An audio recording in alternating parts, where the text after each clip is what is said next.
السلام عليكم ورحمة الله وبركاته. طلابنا الأعزاء، قبل مشاهدة الفيديو لا تنسى الاشتراك في القناة وتفعيل زر الجرس ولايك للفيديو فضلا وليس أمرا.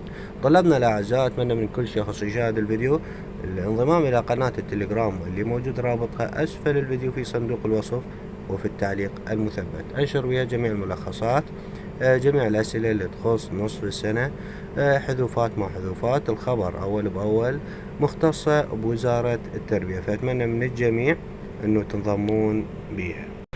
طلابنا الأعزاء، مثل ما تعرفون، بسبب سوء الأحوال الجوية وبكثرة الأمطار، محافظة الأنبار تعلن عن تعطيل الدوام الرسمي يوم غدا الأحد الموافق 15 كانون الثاني 2023 في الجامعات والمدارس والدوائر المرتبطة بديوان المحافظة، طبعا باستثناء أقسام الخدمات في الدوائر الخدمية، بذلك لسوء الأحوال الجوية في عموم مناطق المحافظة.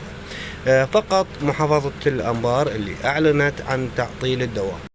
في حال إعلان أي محافظة عن تعطيل الدوام راح ننشر الخبر، إذا كان خبر أكيد راح ننزله على قناة التليجرام. فأتمنى من الجميع أنه تنضمون بها وتفعلون جرس الإشعارات حتى يوصلكم الخبر أول بأول، ونسأل الله أن يكون مطر خير على العراق وشعبه.